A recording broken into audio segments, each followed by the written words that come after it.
Nagpadala na ang gobyerno natin ng first batch na mga tutulong sa search and rescue operation sa Myanmar matapos po nga ang magnitude 7.7 na lindol doon.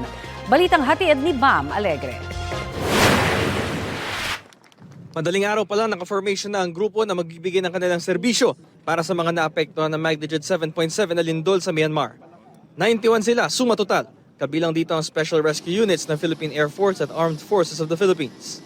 May mga kasama rin mula sa Department of Health na may karanasan sa lindol noon sa Turkiye. May mga kawani rin mula sa Metro Manila Development Authority o MMDA, Office of Civil Defense at Bureau of Fire Protection. Pati ang private sector meron din kinatawan ng mga trained personnel na sasama sa humanitarian mission. Humigit kumulang 2 linggo ang itatagal ng grupo sa Myanmar. Unang batch na 58 na katao ang bumiyahe ngayong umaga sa kayang 2 C-130 plane. Bukas naman lilipad ang 33 na kasunod sakay pa rin ng C-130. Bibiyahe sila ng 5 oras papunta sa Thailand para sa gas stop. Saka babiyahe ng 1.5 oras papuntang Myanmar. Pagtulong doon sa mga maaring paghahanap, doon sa mga maaring buhay pa na mga naipit doon sa mga gumuhong mga istruktura dyan sa Myanmar.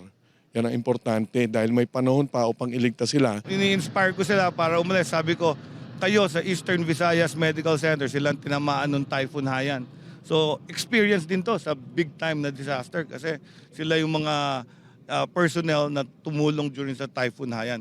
Sabi ko, pag nagkaroon ng big one sa Metro Manila, kayo ang magre-responde sa amin.